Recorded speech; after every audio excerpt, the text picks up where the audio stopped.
Walang choice, lagi kong level up. Making noise, tapos laging level up. Anti-support, may tanong. Yo, yo, yo!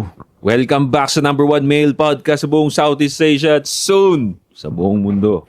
Anti-Support Podcast!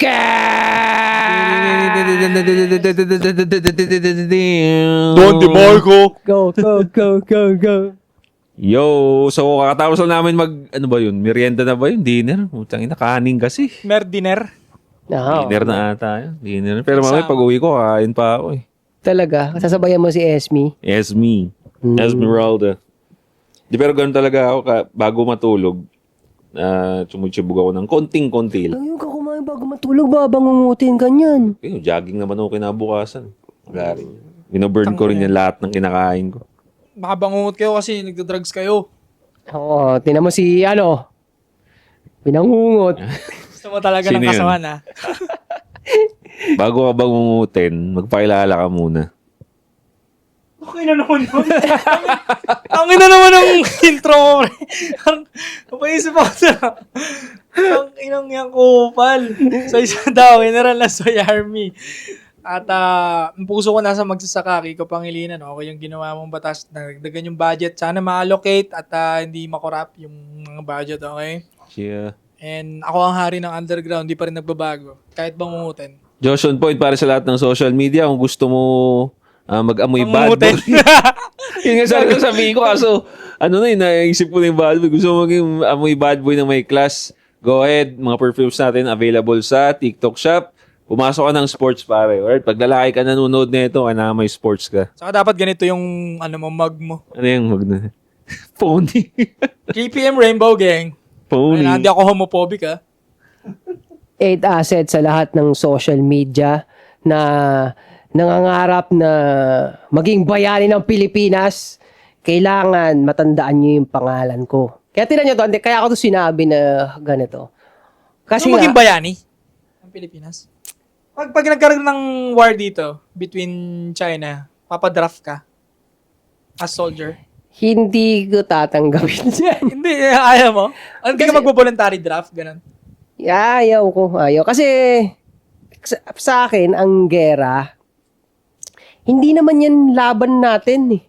Laban ng mga elite yan. Oo, mga gera. Hindi yan para sa atin. Tignan mo, pag tinanong mo yung mga mamamayan ng mga bansa na nagigera, hindi sila masaya ah. Tapos bilang sundalo ka, susunod ka lang kung ano man yan. Wala. Kaya ako hindi. Gusto ko maging bayani, pero hindi sa ganyang paraan. May kilala kang sundalo ni Alexander the Great? May kilala? Wala. Genghis Khan? Wala. Sundalo nila? Oo, wala. Wala. Exactly. Yan nga yung point. Yan yung point. Oo. Diba? Hindi. Siguro, Meron man siguro yung mga nag-aral na talaga ng buhay ng dalawang nabanggit ko. Pero yung generalize, o in general, na kilala nyo ba? Ang sundalo ni ganito. Kaya putang ina, sino? Si Genghis Khan kilala ko. Si Alexander the Great kilala ko. Si Napoleon Bonaparte kilala ko. Pero tanongin mo ako ng sundalo niya, yung mismong walang rank, na nagbuhis ng buhay, sino yun? Wala. diba? Wala. So, yun ang point. Yun ang pangarap. Pag kunwari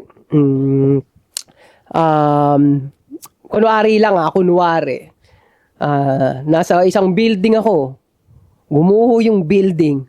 Pag ng laki yung mata ko, nakita doon pero inaantok na naman, no? Kasi nga, nag-chicken nga kasi. Hindi, gago. Gumanon nga lang ako si ano yun. Nag-agree nga ako kasi tumigil ka sa akin, gago. Pero gising. At least nagising kita sa ganon. Tignan mo, to? pag kunwari, DeMarco. gumuho yung building. Nakakusan ako, okay. na Di ba ako inaantok? Ucha. kunwari, gumuho yung building. Tapos nandun ako sa building.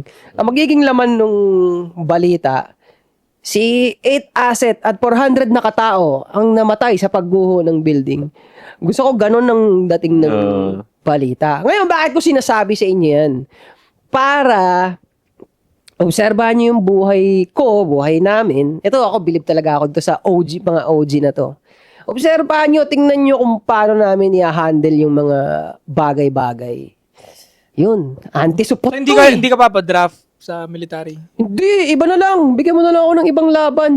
Kasi Hindi. nga naman, yung mga mayayaman na yan, aalis lang yan, tapos babalik na lang. Lipat lang ng ibang bansa yan. Pre. Iwan sa air. Pre, at kung balikan mo, pag-aralan nyo, bakit ba naggigera yung mga bansa? Alam mo, dahilan lang, pera lang ang Sila dahilan lang din. yan. Oh, sila lang. Sila lang yan, mga pukin. Hayop kayong lahat. Suntukan tayo, Trump, oh. Laban mo suntukan sa akin. Easy. Pero siguro kung babaguhin natin yung senaryo, hindi siya politika, yung pinagkakagerahan, katulad lang dati ng parang Spaniard, dumayo sa Pilipinas para i-occupy. Alam mo yung ganon? Talagang gusto lang nilang mag-expand ng land. Yun talaga, buwis buhay ako nun. Dali mo. Dali, Diba? totoo yun, Oo, totoo buwis yun. buhay ako nun. Pero yung ngayon, political shit na lang, hindi na. Oo. Paano yung nangyayari sa China, pre? Yun, pwede yun, di ba? Kinukuha Ano yun? nila yung Spratly. Binili na yun. Hindi mo rin kasi Yun masabi, nga pre. Masabi. Yun nga Hindi mo rin masigurado kung is it gonna be land. Minsan, pinupolitika rin yung Mamaya kaya ang lakas ng loob ng China doon na mamakuran na kasi owned na pala nila. Na pala nila yun. Dahil walang kaalam-alam yung normal na tao. Di ba? Eto, tinan mo, para sa mga leaders ng Pilipinas ngayon, saka future na mga leaders ng Pilipinas. Ako bilang mamamayan, hanggat feeling ko, kinukurakot ng mga politiko yung tax natin, tama. hindi ako sasama sa gera sa inyo, no? Oo, ako din. Kikira ako para sa inyo, putik, kinukurakot niyo yung pera namin. Siguro kung mamamatay man ako nun sa gera na yon, dahil pinoprotektahan ko yung bahay namin. Ganon. Exactly. Yan, Yung family ko. Or baka lumikas na kami sa gubat pero inahabol pa rin kami. Ganun lang. Doon ako mamamatay siguro, protecting them. Pero yung poprotektahan ko yung mga kurakot na opisyal, susunod ako sa utos nila, Hindi na. lalayo ko na yung pamilya I-snitch ko. ko kayo kung ako yung Alam ko nasan yung base pero yung mga katoto ko hindi yan. Yung base ng leader namin alam ko kung nasaan. Ang Di ina. ba? Kung di kayo magbabago, puta ganun ang gagawin. And I'm sure, hindi lang ako nakaisip nun. Malamang yung mga galit sa gobyerno gagawin din yung tangina. Oo. Di ba? Tangina yung buwis namin napupunta lang sa mga luxury damit ng mga anak ninyo. Sino hindi mo mabad trip sa inyo? Pinantitip lang sa mga ano tawag? Oy! Oh! Pew, pew, pew, pew! Magkano yan? 250,000. Oy! Oy! Gigera ka para sa bangayan? Tangina. Di ba? Ayun nga, ayoko mamatay ng ganon. Kaya kawawa kayo pag nagkagera kasi hindi kayo poprotektahan ng mga Pilipino, sigurado yan. Paano ba naman? Pakipamigay namin kayo. Sige, reset na lang tayo, reset. Guys, sige, hindi kami lalaban. Reset na lang natin yung gobyerno dito. Reset natin lahat. Palitan nyo, i-govern nyo kami. Baka nga mas okay pa kayo mag-govern sa amin. Ay, Tingnan mo. totoo yan. Pre. May ganun Diba? pa Paano karamdam kung- din sa inyo. Paano Ako kung rin eh. Japan? Hmm. Try tayong gusto i-occupy tayong Japan. Gusto tayo sakupin ng Japan. No? Sige, govern nyo na lang kami. Tangina, di ba? Tsaka tinan mo, Sunod kami. gusto ko yung topic na yan, pre. Kung halimbawa, Dito na muna tayo. Sige. pag halimbawa nga, Okay. yung China nga, gusto na nga sakupin to. Magiging transparent ako, magiging honest ako. Sa naiintindihan kong lagay ng bansa ngayon, kukunin China, papayag na ako talaga eh. Kaya nga eh. Ano bang poprotektahan dito? Sa ngayon ito, sinasabi namin to kasi wala kupal kayo sa amin eh. Di ba? Direktahan, Anong yes. sense? Anong sense? Wala naman yung perang pinaghirapan ng mga Pilipino, hindi naman sa amin napupunta eh. Di ba? Kawawa na kami. Kawawa ng mga Pilipino. Kailangan talaga i-govern na lang tayo ng ibang tao, pre. Tignan mo na lang ito. Tignan mo na lang ito. Reset, Scenario reset. na to. Ito yung reality. Ito nangyari na sa China ngayon. Di ba? Doon, sa dynamics pa lang na nangyayari na yun, alam mo nang kung sino yung lamang eh. Di ba? Tignan mo naman yung barko na pinanghaharang ng China doon. Meron tayo Pipitsugin lang yun pero ang laki. Advanced, tignan, ang linis ng pintura. Doon pa lang puting-puti eh. Alam mong bago eh. Gago nag-exercise yung Coast Guard natin. Saka yung isang bansa. Di ba? May spray din tayo ng OS Parang dura. Ako na lang kaya, dumura na lang kaya. Ang cute. Yung mga ganun drops. Samantalang sa atin, kung hindi bangka lang, parang lang speedboat na maliit eh. Yun yung pang mo, ang tawag nila doon? Wow. Border control nila yon, border security. Yung tubig natin, yung pambomba natin, tingin mo makakatabo yun? Ang enang yan. Baka yung nanguhuli nga ng galunggong, di mapaalis nun eh. Oh. Di ba? Di ba? Nagagalunggong lang kami. Nagagalunggong lang kami, sir. Parang wala lang eh. Tingnan, baka nga yung Spratly Island na binakura na ng China, pag nakita mo yung technology nila doon, baka mas maganda pa kaysa sa Manila. Di ba? Di ba, pre? Ako, Sisira yung patriotismo namin. Wala yung patriotism sa puso namin dahil sa inyo. Di ba? Mga politikong kurakot. Totoo lang. ganun lang kasi, alam mo kaya andaling sakupin ng ibang bansa ang Pilipinas ngayon, kung pwede lang, papayag agad yung mga tao, kasi simple lang ang i-offer nila eh. Yung tax nyo, para sa inyo. Ganun lang. Oo! Di ba? Hindi namin kayo papatayin. Go-govern namin kayo. Papatayin namin lahat ng mga gagong namamahala ngayon. Okay! Tangina! Kunin nyo na po! Kunin yun na. Palitan nyo na lahat! Japanese, Hapon. Oh, sige, sakupin nyo na kami, Pilipinas. I-govern nyo kami. Oo. Pilipino pa rin kami, ha? By under of your influence. Sige, tangina. Di ba? Shotgunin nyo silang lahat. Sinong gagong tao na wag nyo po silang kunin. No? Pilipino, hindi kami gaganon. Tangina nyo. Position lang naman nila yung gusto nilang protektahan natin. Oh, ba't di nyo ba? kami papatayin, Kasi guys? ang sarap nung nakaupo kayo dyan, magkano kinikita niyo buwan-buwan, milyon-milyon kinikita ng mga official na to sa buwan-buwan. Oo. Kaya ganun, ayoko matanggal sa posisyon na to, kayong mga maliliit, protektahan niyo ako, attack! Ganun na nga. Puta, Tas hindi, boy. ipamumukha lang nila na, hindi tayo duwag mga Pilipino. Patriotism! Makabayan! Ulul. O ganun hindi, brainwash yun. Di ba? Kaya-kaya nila. Meron talaga silang skill na Brainwash nila ganyan tayo eh. nun. Kasi ganyan na ang game ever since eh. Ganyan ang game nila ever since, di ba? Pinopolitika yung mga bagay-bagay eh. Utuin lang nila yung mga Pilipinong ganun. Di ba? Eh, Flood control lang, hindi niyo maasikaso. Halos, dun pa lang sa flood control, pare, yung issue ng flood control Tatapos na na yung yan. taon, Brad. Kumbaga, hindi mo kailangan ng mananako para patayin yung kababayan mo eh. Kababayan mo mismo pumapatay dun sa flood control. Dahil tignan mo sa mga luxury nilang kotse, dun napupunta, ang dami-daming nalulunod. Di ba?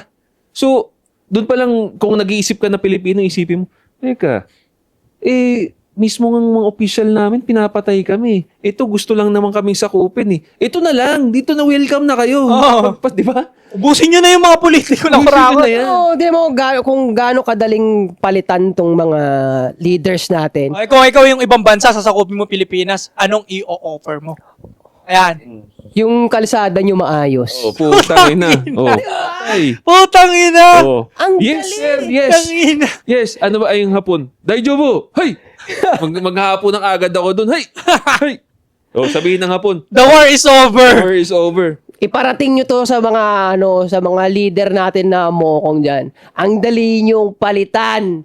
Kung sasakupin kami, papangakuan lang kami na yung tax namin ay para sa amin, yung kalsada maayos, payag na kami. Oo, kahit kumatkong na kayo ng 20%, No, di ba? papayag pa rin kami mga Pinoy. Oh, sa inyo na yung gold. Di ba? Sasabihin na Oo. gusto nang sakupin Pilipinas kasi nandito daw yung mga gold marami. O sa inyo na yan. Pero sasabihin ng mga hapon, gusto nyo makarating ng Mindanao, Visayas, nang walang kahirap-hirap. Gawa namin ng railroads dyan. Master kami sa railroads. Tangina. Hay! Daijobu. Walang traffic, walang lubak. Inang yan. Pero sabi ng mga ibang bansa, pero kakatkong kami ng 20% sa kinikita. Okay na yun! Okay na yun. Willing Tangina ngayon nga 100% yung kinakat nila eh. Ina, di ba? Maski ang mga YouTuber, plano pang taksan eh. Sige. 50% pa gusto, Brad. 50%. Gago, no? Ngayon nga, ako sa perspective ko, hindi nga lang sila kumakat eh. Nininegative pa nga tayo. Oh, Inuutang actually. pa. Inuutang, kaya palaki ng palaki yung utang. Putik, nininegative pa tayo. Yung ibang babayad natin sa utang, hindi rin ibabayad yun. Ibubulsa ulit yun. Oo, di ba? Kaya yung inflation ngayon, hindi mapigilan. Hmm. Kaya yung 1,000 mo ngayon, pag nabariyahan, parang 100 pesos lang noong 2010. Oh, pre. Ina. Sipin mo, di ba? Karinderya ka, 150 mo, hindi ka pa busog. Totoo. Sakto lang, di ba? Pero samantala dati, nung karinderya mo, 60 pesos, may kanin ka na. So, pre. Ulam Totoo mo, yan. 30 pesos lang. Oh, yan. Huli, 15 lang nun. 20. Tinan mo. Open nyo na, please! Oo, sakop na, please. Paano ba, ano ka nga? Kaya nga parang itong pagbabalita nila na sinasakop na ng China ang ano natin. Masyado nilang ine-emphasize na kumbaga parang sinisiraan nila nga yung China. Well, gano'n naman talaga, naintindihan ko yun kasi nga territory natin yun. But knowing isinasabay nyo yan sa balita na niloloko nyo yung mga Pilipino dahil sa flood control. Tangina, sino magagalit sa China? Puta, sige na, sakupin nyo na yan, please. Yung Spratly, sa inyo na yan, i-ano nyo pa, iusog nyo pa ng konti dito. Iusog nyo pa konti. Iusog nyo pa. Yung barko nyo ninyo, please, sino yung mga Chinese dyan, mga nanonood na Chinese dyan, Hong Lang Sing. Usog nyo na dito. Usog nyo na yung barko nyo rito para isakupin nyo na yung Luzon. Timbang. Kung may bansang gustong sumakop sa Pilipinas, anong bansa ang gusto nyong hayaang mag-govern sa atin? Tangina, ano ba? Malayang Para sa inyo? puta. Japan na. Japan no? Oo. Okay. Pero marami magagalit dyan kasi nga sabihin nila, in history, hindi maganda ang ginagawa ng Japan. Kasi may resistance. O may resistance. Huwag na kasing mag-resist. Bigay mo na. Parang si Genghis Khan, tol. Bigyan ko lang kayo ng content trivia, mga nanonood. No? Si Genghis Khan, kilala kasi yun na pinatay niya yung halos 20% o 10% ng populasyon sa buong mundo. Millions of dead people talaga para makakabuo ng pyramid sa dami ng pinatay niya. Tol. Ng mga bungo, pare. Pag kinalakalansay, pinagsama-sama mo, dami niyang tripping sa pagpatay. Pero, ang hindi sinabi sa ibang history, na ang pinapatay niya, yung mga nagre-resistance, tol, sa binibigay niyang offer. Kasi yung loyalty kasi, based on books din, nire-rewardan talaga ni Genghis Khan. Sobrang love niya yung loyalty. Pag loyal yung isang country, loyal yung mga namumuno, grabe rin siya magpamudmud talaga. Kaya mahal din siya kaya nga tumanda siya nang hindi siya sinasaksak sa likod eh. Unlike sa other leader, di ba? Kasi nagje-generous talaga siya sa loyalty. So yun, pinakita dami niyang pinapatay, pero hindi kinuwento doon bakit niya pinapatay yung mga city na nagtatraidor, nagre-rebel sa kanya. Di ba sinakop niya isang city, isang bansa. Ngayon itong isang bansa na to, pag lumalakas na ulit, kaya na ulit tumayo, lalaban ngayon kay Genghis Khan, pare. Ngayon, kakalbuhin niya yung lahat. Para gusto niya ipakita sa ibang city pa na pag tinry mo mag-rebel, walang matitira sa city mo. Ultimo, aso, pusa, lahat kayo patay. Naging Chinese yung tono ko. Pero, kasi Chinese din siya, may pagka-Chinese din siya, di ba? So, border sila ng China. Mongolia. kahit search niya, legit yan, tol. Genghis Khan, pinapatay niya talaga yung mga nagre-rebel at wala siyang awa doon, babalatan niya ng buhay. Tapos yung mga namumuno doon na nag-start ng rebel, dahil ganid ka, gusto mong magkaroon ng gold, pakukuluan niya yung ginto, ilalagay niya sa mukha mo, pati sa mata mo. Grabe siya mag-punish. So, para yung other cities, other countries, hindi na magsubok pang mag-rebel kasi nga, galante naman ako sa inyo eh. Bakit niyo ba susubukan mag-rebel, diba? Totoo yan. Yun. Kasi doon naman meron din ako napapanood yan history sa Japan naman, di ba? Sa Japan uso yung mga civil war diyan eh. Yung mga clan away-away. Ngayon, pag merong isang malakas na force na nakasakop na ng maraming lugar, no? Tapos kunyari ako nasakop ko na yung Cavite. Now yung leader ng Cavite under sa akin, di ba? Ngayon, syempre ang gusto ko bilang mas malakas na force, is umalis ka dyan sa pwesto mo. Pero dahil nirespect kita at gusto ko rin i-respect ng tauhan mo, ako, dapat manggagaling sa iyo yun. Diba? Ang nangyari, itong leader ng Cavite, kunyari lang, hindi Cavite talaga, yung dynamics lang ini-explain ko. Dahil ayaw rumispeto, under na sila, talo na sila sa gera, ayaw pa rin rumispeto na itong ayaw magbaw. Ang ginagawa ng leader para umalis siya sa pwesto or magkusa na siyang bumaba sa pwesto is minsan tinataasan nila yung tax, di ba? Yung lugar mo, taasan mo yung tax dyan. Ngayon, ang ginagawa dahil siya lang naman ang tinataksan yung leader. Sinasay ko niya ngayon yung mga nasa baba niya. Sinasabi niya ngayon, putang ina, tinataasan yung tax natin. Ganito. Wala silang respeto sa clan natin. Ganito. Ginigera ngayon, inuuto niya ngayon yung mga tao niya para gerahin na siya lang naman yung pinapaalis sa pwesto kasi siya yung walang respeto. Samantalang yung mga nasa baba, in the first place, may common sense, alam nila malakas yung force nito, may respeto na sila doon. Kumbaga takot na sila eh. Hindi naman respect but afraid na sila. So technically, nagre-respeto na rin. Yung leader ayaw eh. Yun yung nakikita kong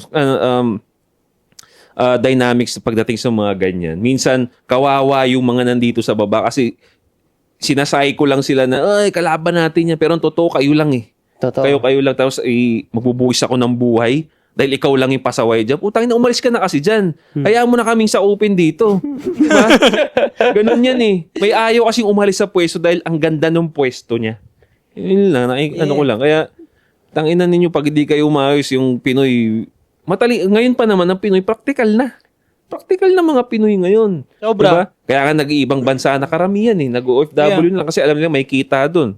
O, pagtatanggol ka pa ba niyan, knowing na harap-harapan kayo ng gagago dyan. Tsaka tingnan mo, para sa mga mga ordinaryong Pilipino, alam mo hindi magme-make sense kahit ibali-balita nyo pa na sinasakop ng China, ipaglaban ng West Philippine Sea. Tapos hindi tayo pwede mapunta sa usapan na gano'n. Tapos yung sa DPWH nga, walang mananagot. Paano tayo magme-make sense nun? 2026 na, guys. Diba? Huwag kayong papayag, putek. Timbangin nyo yun. Timbangin nyo yung Isa pa lang pakikipaglaban. nakukulong si Madam Diskaya. Siya pa lang nakukulong. Ano, happy? Happy, yeah. Tang ina, natatawa ako doon, pre.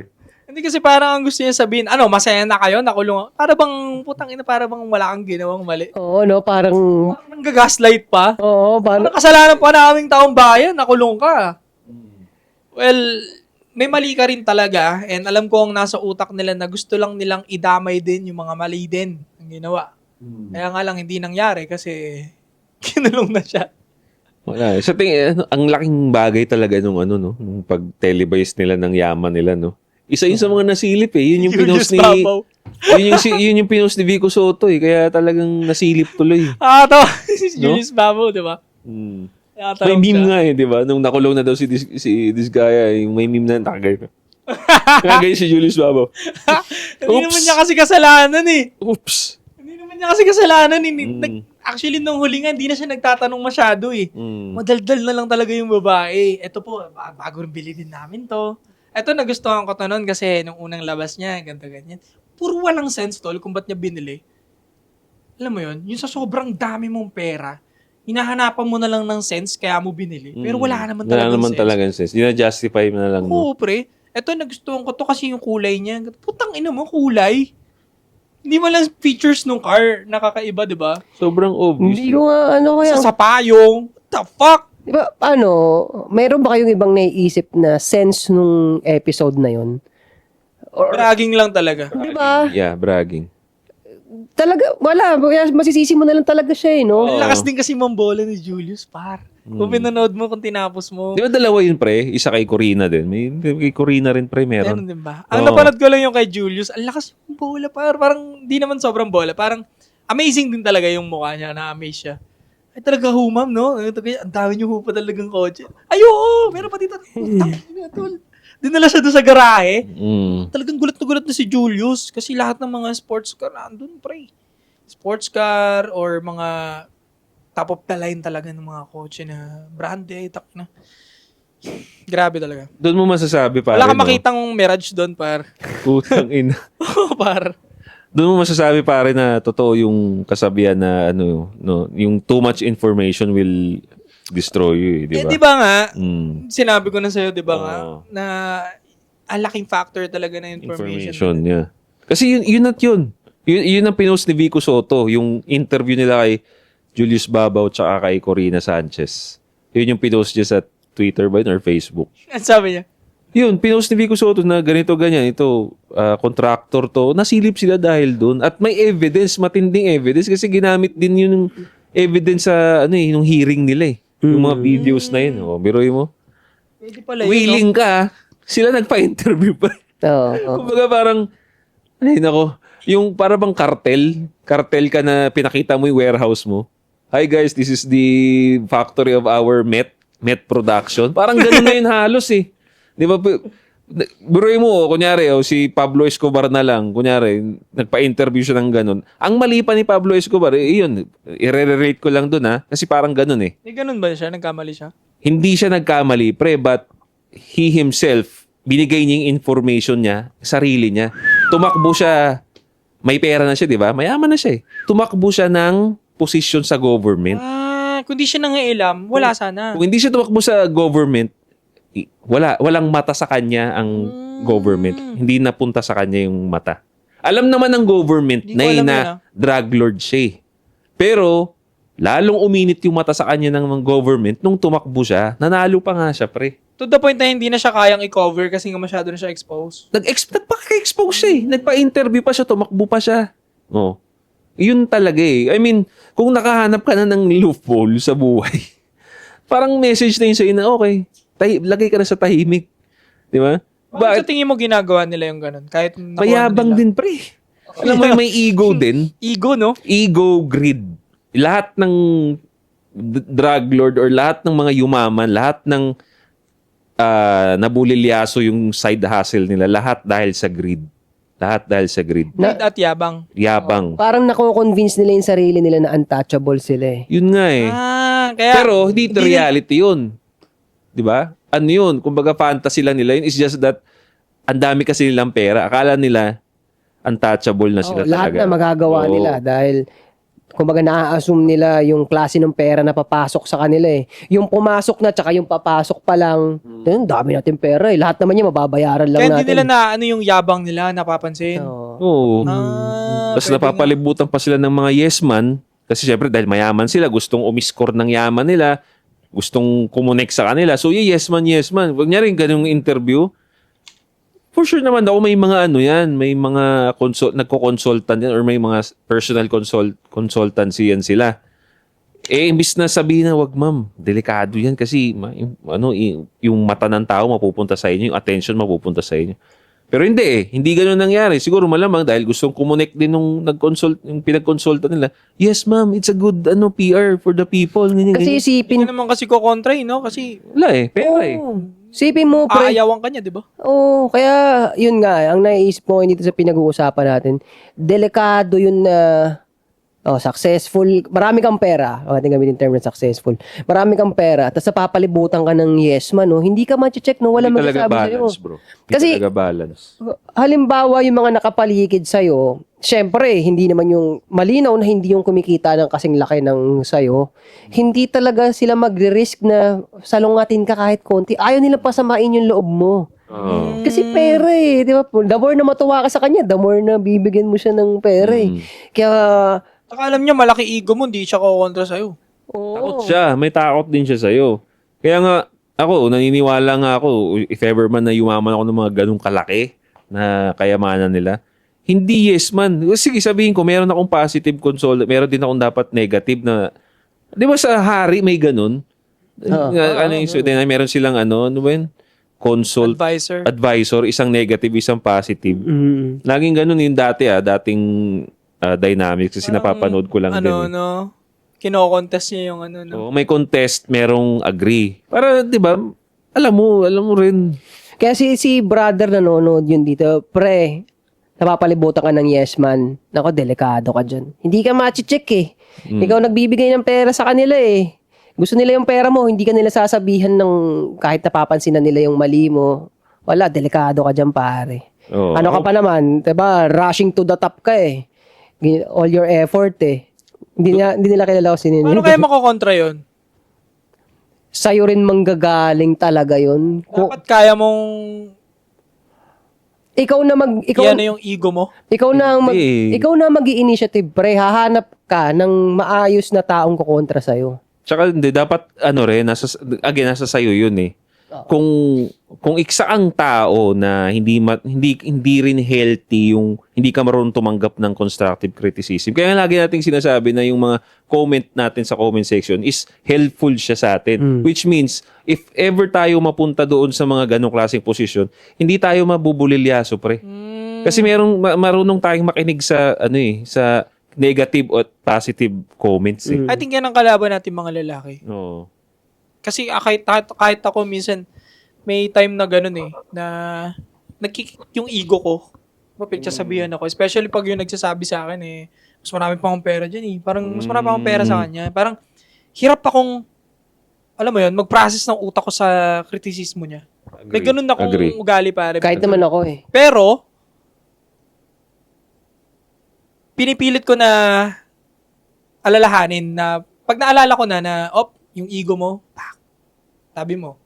Kasi minsan may sense din talaga yung sinasabi ng iba. And then, pag naalala ko yun, doon ako natututo, nagpa-process ngayon ng learnings. Kailangan mo talaga i-remind yung sarili mo na itabi yung ego mo. Kasi pag hindi mo ni-remind yan, magkikik lang kusa yung ego mo. Parang Guilty ako dyan, pre. I'm gonna be honest, no? Ganyan din ako. Hanggang ngayon, I'm still practicing na isang tabi yung ego ko, pare. Diba? No, Mahirap siya. Pumipitik-pitik pa rin talaga. Oo. I think normal na talaga siya sa ating mga lalaki. Saan part ng... Ano ba? For example, how I handle my content. Yan, kunyari. Yung isa sa mga family ko nagko-comment ng ganyan. Meron. Pero again, dahil pa family ko, alam kong constructive criticism yun. But nauna yung bad trip sa akin. Josh, on point, misogynist ka. Kita ata sa internet. Oo. Just like that? Hindi naman. But yung paano mag-deliver daw, ganyan. Pero pre, naiintindihan ko yun. Mahirap yun pag sa pamilya galing. Oo. Di ba? Oo. Totoo Yun, naman. lalo pa Totoo yun. naman. Mahirap yun pag sa pamilya galing. Tapos, hindi naman niya alam. No! Tapos, hindi niya alam yung, pag natuturuan mo ako talaga, ilang years na ako dito. No. Di ba? Yun yung ego. Yan yung ego na nagsasalita na yan. Pero yung sa akin, minsan, bad trip pa talaga ako, pre. Nag-iinit yung ulo ko. Kilala akong cool sa family namin, pre. Talagang hindi talaga ako nagre-react. But, yung nagpipintig ako ng gano'n, sa akin lang yun. Hindi ko naman hindi mo na Tangina mo, wala kang alam, gano'n. Talaga sa akin, naiinis talaga ako, pre. Hanggang ngayon, pinapractice ko pa rin na, kaya ngayon, hindi nga naman tayo talaga perfecto. Talagang ngayon, naiinis pa rin talaga ako. That's maturity, pre. Oo, pre.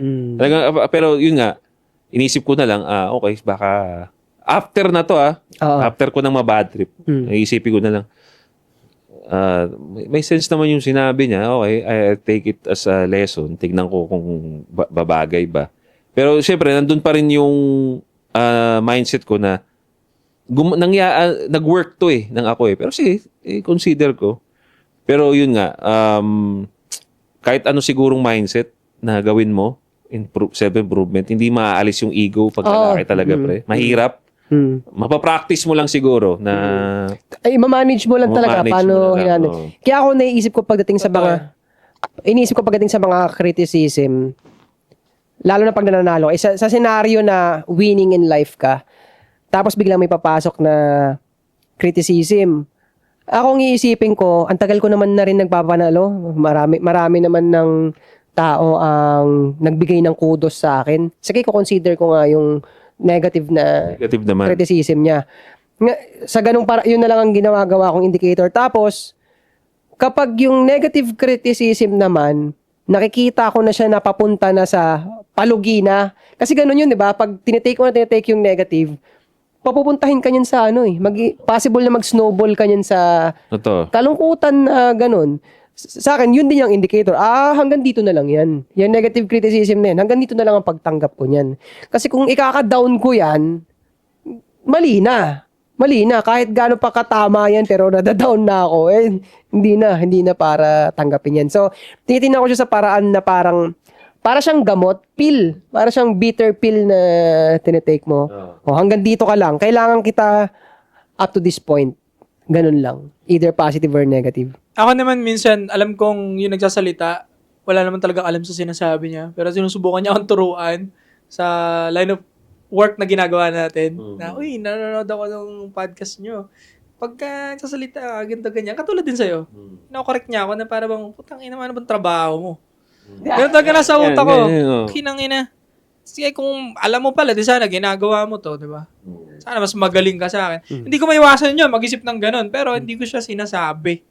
Ang nangyayari na lang sa loob ko yon. Yeah, exactly. Ganun, pareho tayo. And then, papakinggan ko na lang siya. Tapos, minsan may konting may sense. Kukunin ko lang yon. Pero mostly, hindi ko kinukuha yung iba na alam ko na. At hindi niya alam yung reason kung ba't ko nasabi yun. Minsan, nina-elaborate ko, kaya ka kasi nasabi yung ganun, hindi dahil ganito ka sa babae. Kundi dahil for this, for that, for that. Pag nagets niya yun, susundan ko pa. Pag hindi niya naabot yun, hindi, hanggang dyan ka lang . Parang, okay, dito lang yung conversation natin. Ganun lang ako maglaro sa tao . Parang, ganun. Pero yung, last na, yung sa ego, Josh, dyan malalaman yung maturity mo. Kung, gaya nga nun, yung mga nakakausap natin na gano'n na kaya natin laruin yung ego natin na off on, parang kaya natin gano'n. Maturity yun. Kasi Oh. mahirap yun. Mm. Mahirap. Hirap Ganun siya, lang. pre. Lalo na, yung ego is, ano yan eh. Talagang nature nating mga lalaki talaga yun. Kasi nga, lagi tayong nagpo-prove ng strength natin. Ganun ang laro sa lalaki. At di ba? nadadagdagan ego mo, the more na... The more na lumalakas ka, the more na yumayaman ka, the more na lumalaki rin talaga ego mo. It's part of being a man talaga. Kaya nung nag-sup ako noon, pare, yan din yung isa sa natutunan ko noon eh. Bantayan din yung ego ng mga bawat tao. Kasi even though kahit mas mababa siya sa'yo ng level or agent mo siya, may mga ego pa rin yun. Hindi mo lang napapansin kasi nagbabaw sila sa'yo eh. Kasi Meron ikaw pa yung rin. nasa posisyon now eh. Mm. Pero, everyone of them may ego talaga na wag mong uubusin or tatapikin ng sagad. Alam mo pre, dahil nasa ego tayo. Ako, para ito ulit, istorya ulit ng pagsampa ko dito. Para sumampa ako dito, sa totoo lang, may dala akong kumpiyansa talaga. May dala akong kumpiyansa. Pero, pagdating sa diskarte nyo, kailangan kong ibaba yung ego ko. Saan? Halimbawa, kasi inaano natin to, nandito tayo sa game ng social media eh. So, ang pinakamataas na, sa buong pag-social media ko, ang pinakamalaking views na nakuha ko sa TikTok, 100,000 views. Ang layo nun, nakailang million ka na. Ikaw rin, nakailang million ka na sa mga platform, sa Facebook, sa TikTok. So, ngayon, kahit pumasok ako dito na may dala akong kumpiyansa, kasi pag pinapanood ko kayo, sa totoo lang, meron ding pakiramdam na pwede niyang, ito yung mas magandang delivery nung sinabi niya eh. May ganung pakiramdam sa akin ito pa yung mas magandang delivery. Pero ngayon, knowing the fact na yung million views na mga nakuha nyo, pag dito, hindi ko, anong ipapamukha ko sa inyo na makinig kayo sa akin, ganito ang gagawin natin. 100,000 views lang naman yung pinakamalaking nakuha ko, di ba? Versus dun sa million views na yon. So, yung ego, yun. Kasama dun sa... Ego din yun. Sa ego yun, di ba? Para akong gago nun kung magiging mas marunong pa ako sa inyo nun, di ba? Oh. Yun yung value na nakikita ko dito sa part na to eh. Very useful din sa kanila. Oo. Ang isa pang ayoko rin talaga na ginagawa ng mga, lalo na yung mga kalaban natin, mga feminists dyan, mga modern I feminists. think it's about damn time. Ginagamit nila tong ego natin against sa atin, na kumbaga sasabihin nila, lalaki may ego. Parang may lalaki may ego eh. Syempre, asa dugo namin, para bang sinabi mo na, babae may suso. Talaga naman eh. May ego ka, lahat ng lalaki. Lahat, yung sinasabi mong lalaki na walang ego, hindi ka pa nakakamit nun. Imagination mo kasi yun. Diba? Imagination mo yung lalaking walang ego, lahat ng lalaki may ego. At kung may nakilala kang lalaking walang ego, for sure pinaplastic ka nun kasi gusto makaisa sa'yo. Okay? Kaya tanggalin nyo yung mindset na yung lalaki may ego. Yeah, totoo naman eh. Ikaw nga, sila rin naman may ego. Magaling lang sila mamlastic kasi di tayo na mamlastic. Nasa nature nila yung mamlastic. Diba? Kahit bad trip na sila, hindi nila sasabihin sa'yo, pagchichismisan ka na lang pagkatapos. Kasi may mga babae. Oo. Ganun. Tsaka, Mm. alam mo yung... Topic kayo. Alam mo yung mga criticism na ganyan. Tingin ko meron din kayong ganito. Alam nyo yung tunog ng criticism na nagpapakita na siya na talo na kaagad siya eh. Paano yun? Halimbawa, mag-appeal to emotion ako. Nakakasakit kayo, ganun. Sa mata natin, talo na yon. At talo ka na dito sa usapan na to. Appeal to emotion na yan, hindi alam ba tayo pag nag-usap tayo?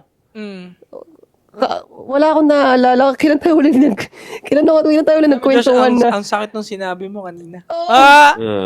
Di nyo lahat tayo naging ganyang usapan, di Nakakagalit ba? na single mom. Yeah. So, yun ka. Nakaka-offensive rebound. Alam ka agad natin na pag ganito yung atake ng statement mo, atalo ka na. Nagpapaliwanag ka pa lang, wala ka ng laban. Di ba? Kasi ang gusto natin, sa atin, i-lay down mo yung points mo, i-enumerate mo yung points mo, di ba? Tapos, iintindihan ko yan if it does make sense, kung fact ba yan, if it makes sense. Tsaka tayo magkakaroon ng conversation. Kaya nga wala nang kwenta yung bash ngayon eh. Pagka alam mo yung pinaglalaban mo is purong logical lang at rational. Oo. Tama. Kasi more on basher tol, makikita mo, appeal to emotion. Yeah. Kaya ang mga nakaka-apekto na lang sa'yo na bash is yung matalinong opinion. Oo. Tapos alam mong may punto siya. Ito. Pero yung lait-lait, yung shaming-shaming, babasagin ego mo ng mga tao na yan na homophobic, misogynist, wala na eh. May isip nga ako eh. So, bibigyan ko ng tip yung basher. Ganito mag-bash. Kung halimbawa ako na lang, halimbawa, ibabash mo ako, ilagay mo yung statement. Kung ano yung sinabi ko, kung ano yung exact word na sinabi ko, yun ang ilagay mo doon. Tapos, maglagay ka ngayon ng mga proof kung bakit mali yung sinabi ko. Di ba? Ganun talaga. Tapos sasampalin ka ng facts. Oo. Yun, medyo Diba? ano yun. Ito yun. Yun na yung nakakaano. Totoo yun. Ganun tayo mag-stitch eh. Oo. Di ba? Pagka nag-stitch tayo ng mali, ito yung statistics, ito yung totoong meaning, Di ba? Kasi yun, tabla talaga yun. Tabla talaga Oo, yun. kasi statement mo pa lang, kunwari, i-quote mo pa lang yung sinabi ko, sinabi nila, i-quote mo pa lang, mali na kagad. Puta, wala. So, Di ko gusto yung the way na pagkakasabi ni Josh on point dun sa... So, isa rin yung way pare, isa rin yung way para how to control your paano natin makontrol yung ego natin. Totoo ba? 'Di ba? Minsan ganoon eh, pag totoo yung sinasabi niya, maano mo na, okay, masakit, pero oo nga, totoo naman eh. oo. 'Di ba? Baka it's a way for me to improve. Thank you na point out mo kasi hindi ko na napapansin, masyado na mataas yung position ko eh. 'Di ba? Totoo ba? Now, pagka hindi naman totoo, may pinoint out sa yung scenario, hindi ko naman ginawa yan. And that's the time na, tangina, gago ka ba? Pwede ka na mag-defend nun. Pwede mo paandarin yung ego mo. I think that's one way to control that. Diba? I agree. Diba? So, yun pare. Maganda yun, no, na ano natin yung ego kasi part ng lalaki talaga yun, pre. At minsan yung ego talaga, minsan yan ang kinakabaksak ng karamihan. Sakupin nyo na kasi kami. Pilipinas, di ba? I-govern nyo na. Tanggalin nyo yung mga kurakot. Kung Pilipinas bilang bansa, wala nang ego yan. Sakupin nyo na yan. Tanginang yan. Papakamatay kami. Tapos sila lang yung mayaman. Kahit yung ibang bansa dyan nakikinig kayo ngayon, no? Kung natatranslate nyo to sa ChatGPT. Sakupin nyo kami. Kupin nyo na kami. Tangina, kunin nyo na yung 20% namin every year or every month. Total, di naman kami nagkakaroon ng silbiang Wala kami gobyerno. napapala. Ang Yung mga spiya dyan. Sige, ano. PhilHealth, 500,000 yung hospital bill, 5K ang binawas. Putang kagong ina. galing ang putang ng shit. Ang laki ng hinulog mo habang buhay, Brad. 500K yung hospital bill mo, 5K lang ibabawas. Bullshit, di ba? So, yun pare, no? Kung gusto mo magpasakop, don't forget to subscribe, hit the bell. Gusto Para mo notify kayo sa mga bago natin videos, pare. Pare, leave a comment down below. Kayo ba? Ito lang naman eh. Ano lang, kwentuwang tropa lang ba? Kung ikaw magpapasakop or sa isang bansa, anong bansa? Explain mo kung bakit. Para anong magka-idea bansa? tayo, di ba? Mali mo, may Ano meron. yan? Di ba? Para kwentuhan tayo dito sa comment section, pare. So yeah, don't Anong forget to bansa? subscribe, hit the bell para notify kayo sa bago nating videos. Anti-Support Podcast. Magbabalik kami. 3 p.m. Nagka-practice, no? Anong bansa at bakit, no? Comment nyo lang below. Shut the fuck up!